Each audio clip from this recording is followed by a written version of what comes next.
Good morning, good evening for some of you, True. and there's a bit of a wide range of time zones, so very appreciative of you joining. All right, so we have Paul today, and maybe Paul, can you tell us in 1 second your specialty as your area of expertise in law? Ultimately, all my clients make and sell products. So I look after their protection of the IP and then all their trade channels as those products flow through the supply chain to consumers. Yes. Excellent. Okay, so today we've decided to focus with you on the actual international distribution topic. So particularly the distribution agreement that come up a lot with our customers when we set up distribution partners. For us, it's in Europe. We do that Europe-wide. And so, but first of all, do they need those small businesses a distribution agreement, Paul? Absolutely. And there's two parts to having an agreement. Yeah. The first part I think is more important is having the discussion with your distributors about expectations. And it's through those discussions you iron out any misunderstandings, you set the ground rules, and you also hear about their side of the equation about what they can and can't do. And then you document that in the agreement, and that sets the basis of proceeding forward. Yeah, I agree. Sometimes I feel that though that some small businesses jump into the agreement straight away without having worked on the basic, terms of the agreement and making sure that this is a good partner for them. So that's really some of the things that I found. And what about using the distributor, their agreement? We have that a lot. We're setting up a distribution with the very large multinationals as a distributor, and they enforce their agreement. So should we just rely on them? Yeah, it certainly does happen. I'll probably question the word enforce the agreement in that they present it.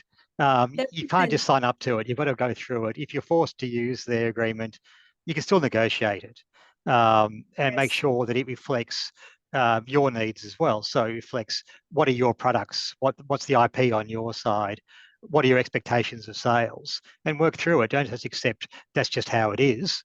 Look at the terms critically and make sure it matches with what you have and what you want to achieve, and then negotiate those things, make changes, and then if you want to proceed with that party, then you have it on the basis it's more balanced. You'll also find their agreements are very one-sided. They'll push back a lot of liability, a lot of risk, a lot of cost onto you. So again, I agree that some of the thing with very large distributor agreement that come back is, penalties if you are not able to deliver on time, which is sometimes beyond your control. It's taking back stock, if the sales are not there. So there's a lot of really harsh clauses that need to be negotiated really hard. So I think in any case, the best is to really work and know your own terms, whether you're going to have your own distribution agreement, which is definitely the preferred option, or you don't. If you know your own terms and what you're ready to work on, I think that's probably the best start. And that's what we've prepared. That's what we've prepared to work on the main terms of the distribution agreement. So that's really good. Let's start with Paul. One of the key clause elements of the distribution negotiation is the duration. I don't like too long agreements. I've had a lot of customers coming to us with 5-year agreement. This type of thing, I think it's at the start when you start. Probably not a long agreement, probably a year. What's your thought on that? Yeah, we certainly see a lot of problems arising because people give away too much too soon.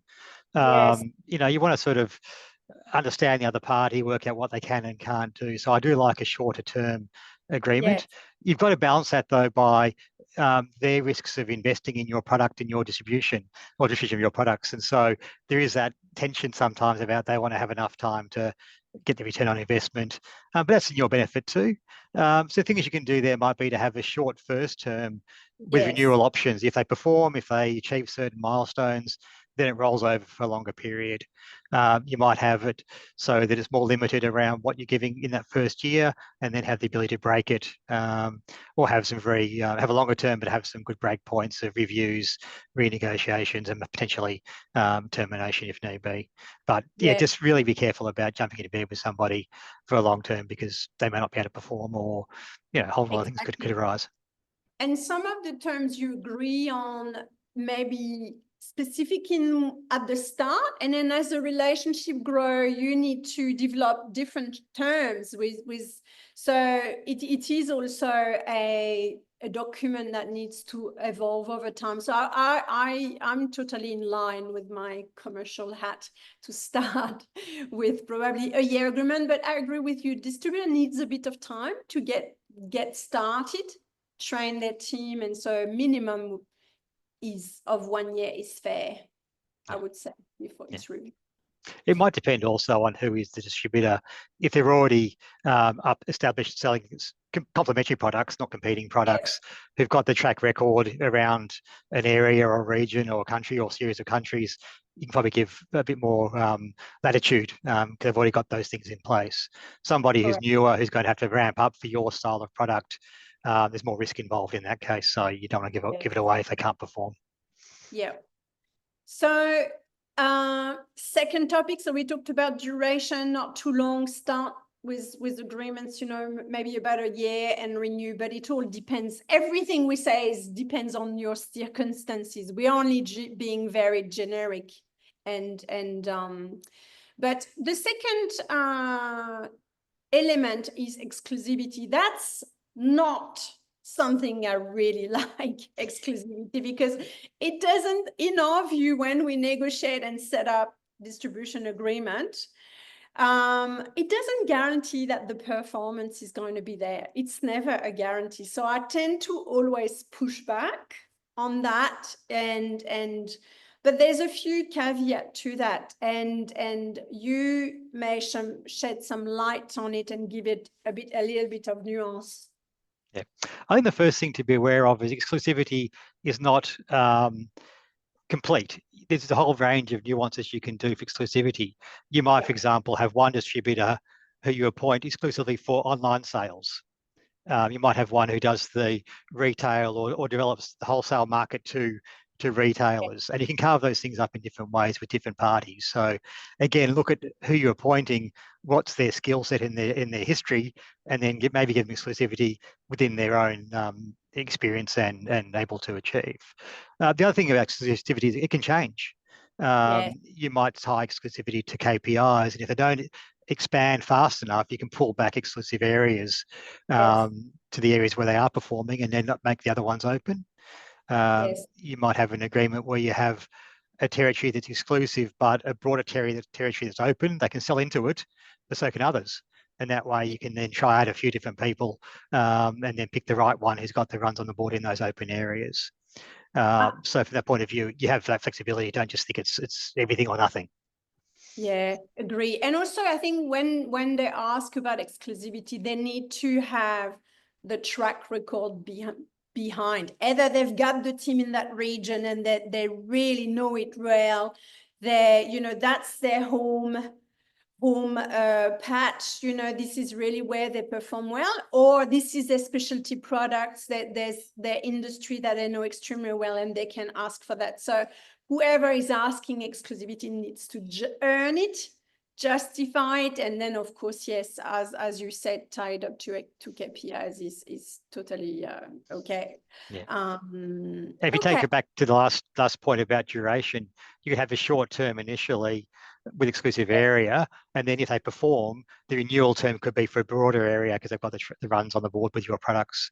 Yes, I cannot tell you, Paul, in 20 years, how many times we've had companies come to us and they've had a 5-year exclusive agreement on a broad territory and nothing happens for 5 years and they're stuck. I cannot tell you. So exclusivity really has to be tied in to very specific element. I agree. That's why I tend to it's push easy to back. put in agreement Europe as a territory, but Exactly. very few people can distribute throughout the whole of Europe. Absolutely, and So, that's the type of territory you need. You need your German team, you need your French team, you need and everybody needs to speak the language to be able to actually sell properly. So totally agree. Okay, so then we're jumping into territory. That's what we've started to talk about. So it's good to define a territory, but we don't have to be too restrictive as well. Sometimes you can be focused on one area, but opportunistic in others. So what's your take on that, on the territory when you formalize the agreements? yeah, it's like I was saying, similarly, don't give away too much too soon. I'd tend to focus on what is their current geographic reach in terms of a distributor, match that potentially for a territory. You might have, this is your area, but you can sell elsewhere. Obviously, if you have other distributors in other areas, you've got to make sure you don't overlap if you're giving away exclusivity somewhere else. Yes. So you can do that. And territories can also change. They can get bigger through the course of the agreement. They can get smaller if they don't meet the expansion requirements or plans or KPIs. They're not necessarily set and forget. And the other thing I always say to clients is Australia is quite a strange marketplace. We've got 4 or 5 key cities where most of our people live. Europe or America, very different. You might have a city that's bigger than the whole of Australia, and that could be enough for a distributor just to focus on that one city. Yes.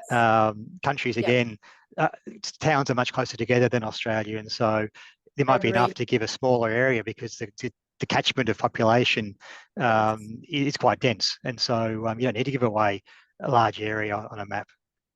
Agree. And also it depends on as you said, Australia, varies state and city around the cities. Europe you have different structures. Some distributors in some areas may be very good national distributors. Some others may be just very good in their region. And you can then build on a regional network of distributors. So then you give a territory that is regional to each of your distributors. In some industry, we've seen Germany very state, regional oriented. So we had to put very regional distributors with regional territories. And for France, for the same product, we had a big national distributor that has a brilliant coverage. So same industry, same product, but the country had a different structure in that industry. So I agree with you in terms of deciding on a territory really based on the capability of the distributor and that industry. Yeah. Okay. The other thing just on that one, Christelle, is also you need to look at your product and its IP and its any regulation that might impact where it can be sold. There's no point giving a territory that includes an area where you can't use your trademark or the distributor can't. Or if you give too big a territory, you might have to spend a lot of money in having your product approved for sale in all those countries. If it's not a great market, then why waste the money? Again, there's a whole lot of considerations beyond just what the distributor can do. It's also on your side too. Yeah, and also, organizing if you have a physical product that needs a user manual, you're gonna have to have the user manual translated in the. Yep. Especially, I'm talking about Europe, of course, in the language where you're gonna sell. So if you give that territory, you're gonna have to be ready to support it ultimately. Yeah, So and if the products need servicing or maintenance, does a distributor have the either subcontractors or their own staff in those areas to do that? Shipping parts around, all those things come into play as well. So again, I tend to start small and let them grow with the natural progression of sales. Yeah, show the capability, and then that can definitely be extended. All right, so we've discussed with that distributor. We are basically talking about the main clause, and we agree on them. We're one year to the agreement. you know, what if things don't go as planned? What do we do? Yep, so you've got a couple of options there. One is just to wait it out. If it's a short-term agreement, it can just expire in due course. And often, you know, if you've got a 12-month agreement, you're taking probably 3 or 4 months anyway just to get up and running and stock out there. So to wait a bit of time, if it takes away a bit of the angst and the pain of termination. Exactly. Um, Yeah. and you might end on friendly grounds that looks like it's not working out. Thanks, but no thanks. But if you come to the point of actual breach of the agreement, generally there's sort of 3 levels of termination clauses. The first will be absolute, where the distributor's gone bust. So that would be an immediate termination. The second one might be where there's some conduct by the distributor that cuts to the heart of the relationship. They've done something dishonestly. They've breached a fundamental term. For example, if they say you can't stock competing products and they do that, or if they sell outside their territory and put you in breach of your other agreements with your other distributors, those things you probably can't come back from. It's a loss of trust, lots of the relationship, and you would terminate those without giving notice or the ability to rectify. Then you might have smaller breaches, delayed payments, misusing the trademark in a way that can be, fixed or fixed up for next time. And those ones probably would be a notice of default, giving some time to remedy it. If they fix it, you move on, they learn the lesson, and you don't necessarily destroy the relationship. That tends to be the 3 levels of termination. But then just stepping back again, a breach or failure to exploit KPIs might not go to termination. It might go to reduction in territory or losing the right to renew. So there's quite a few levers you can pull to maintain a relationship, even if things have gone a little bit off the rails. Yeah, and things to think about, pending termination, or at termination, you have to kind of finish things nicely in a way. So you mentioned, things you can do pending termination. Yeah.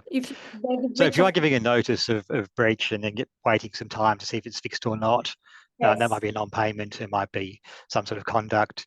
You want to have the right to suspend further deliveries that may have been ordered and placed, or even paid for potentially.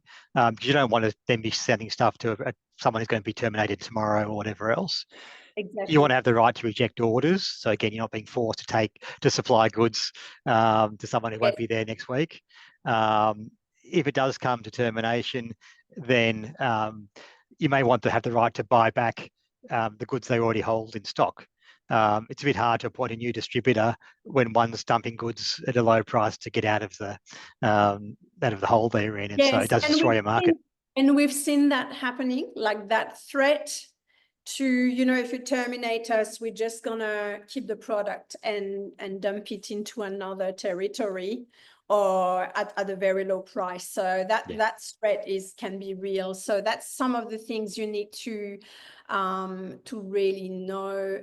And also, sometimes if you agreed that they would share the customer list, this is something especially, for regulatory purposes, sometimes they do have to share that list for your traceability. So they really need to get things in order before the end of before the termination or right after.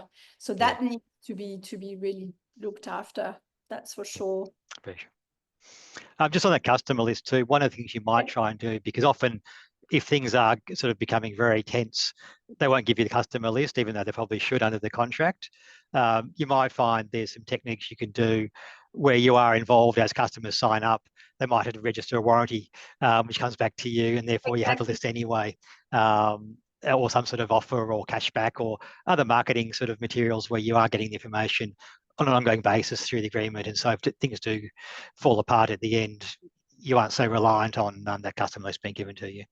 Yeah, I mean, for us, when we set up distribution, we always keep direct contact with key end users, because as a sales team, when we represent a manufacturer or even a software vendor, it's very key that if something goes wrong with that partner, or even if the client says they don't want to deal with them, you're able to move away but keep also the relationship with your customer who's using and loving your product and would buy it always. So that I agree with you. There are many ways to retain that relationship, and that's something to build as you build the relationship with your distributor as well.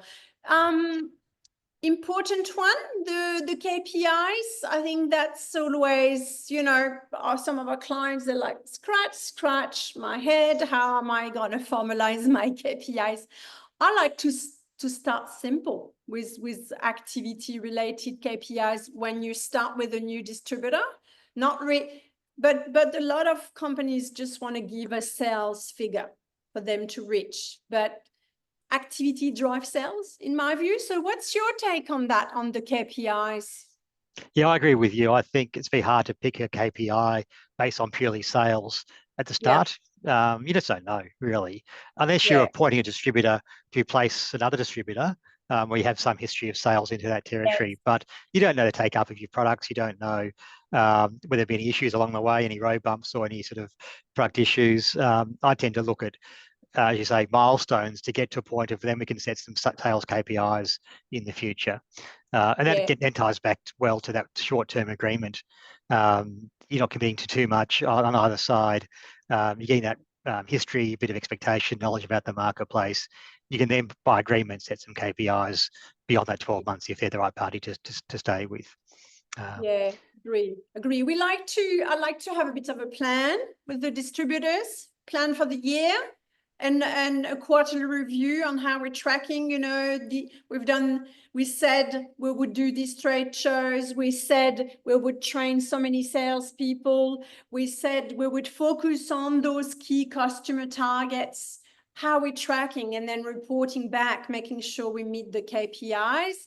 And that usually ingrains you in the distributor relationship within the distributor organization. So I really like to see that.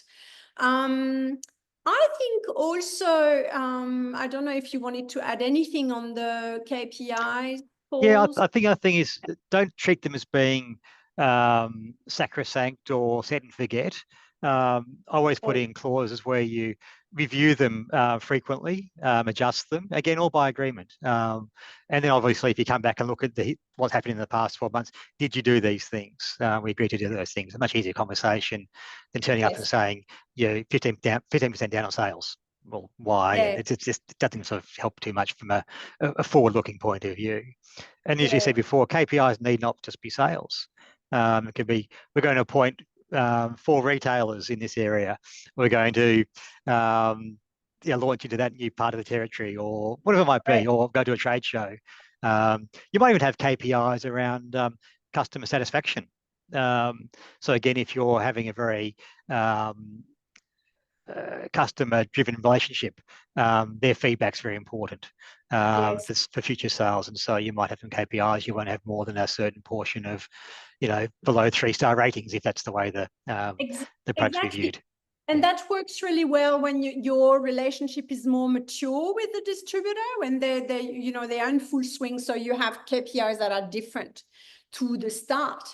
The start, you launch a product, there's things to be done to drive the sales, and then the KPIs down the track is it's about growth. How do I grow? And that's could be driven by customer satisfaction. That's a great point. I think if just on that, I think if you approach them more on the basis of what's the business plan and what's the marketing plan, then obviously there'll be KPIs that they're setting for themselves in there as well. If you agree on those business plans and happy with the expansion they want to do and the growth they want to achieve, that's your KPIs. Yes.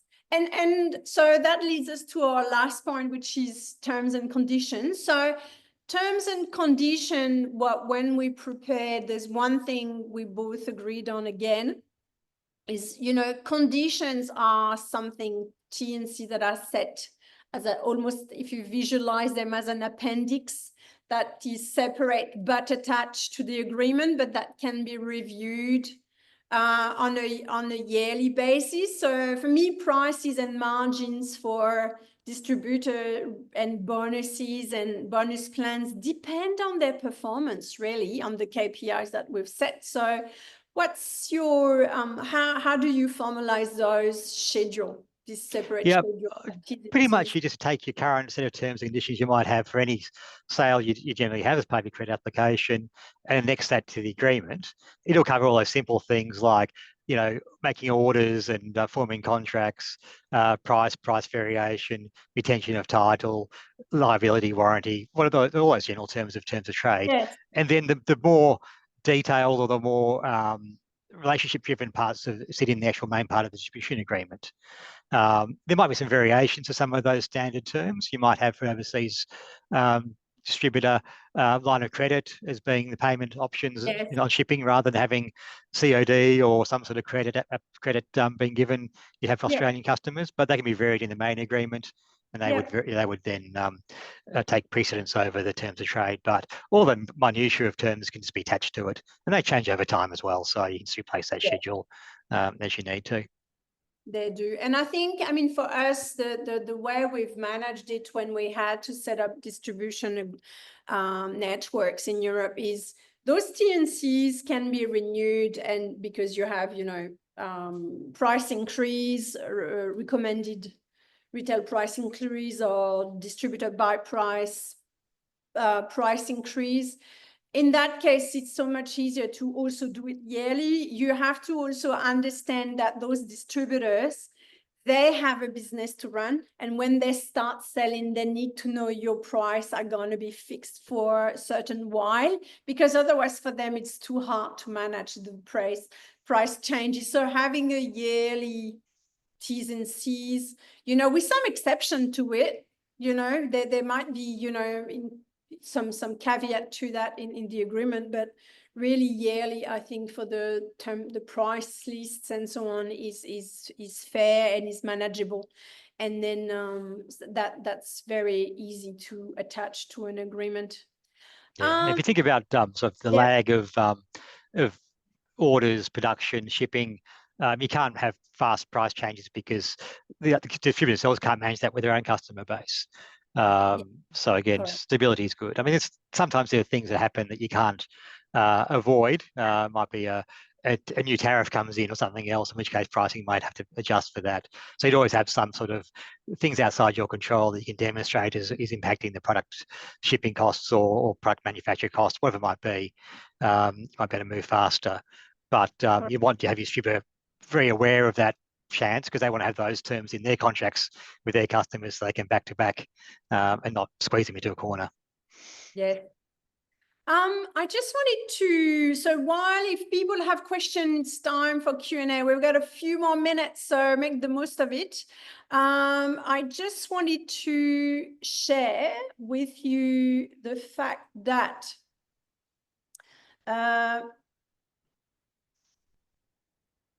we have prepared, Paul and I, a cheat sheet for the attendees. So attendees, little bonus.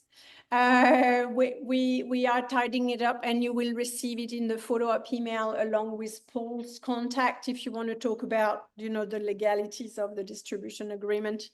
And you have my contact details, although most of you know me. So we open for question. Otherwise, feel free to actually reach out to us. You will receive this follow-up email with the cheat sheet and to keep.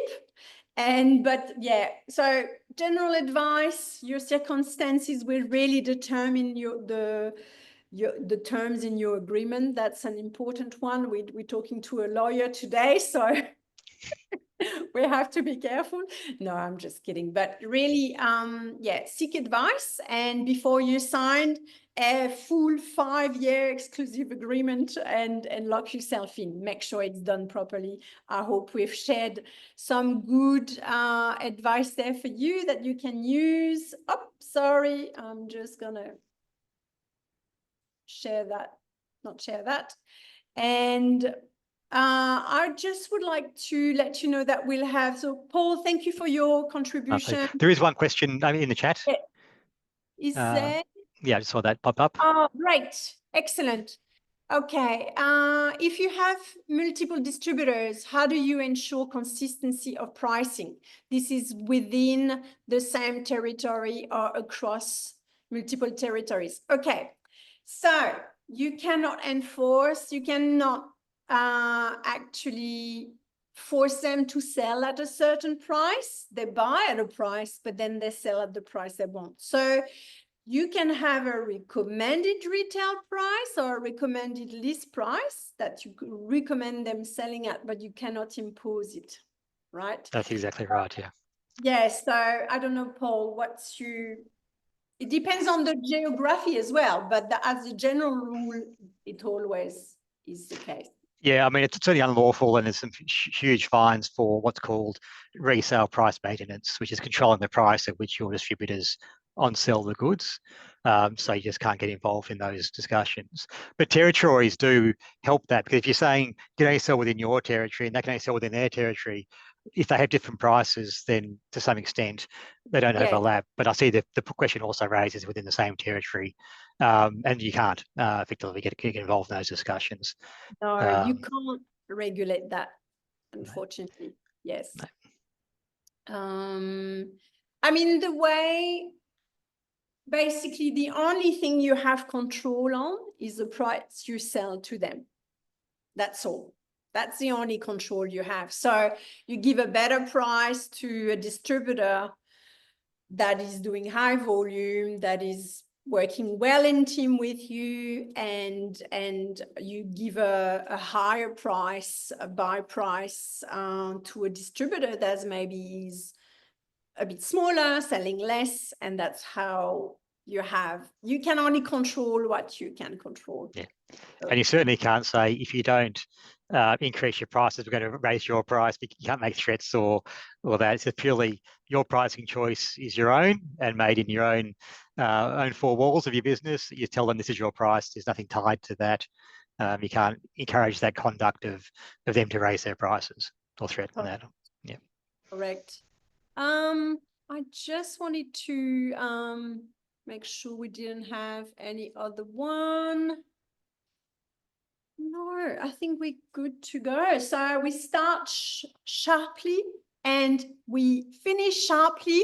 Everybody is ready to finish their day or start their day.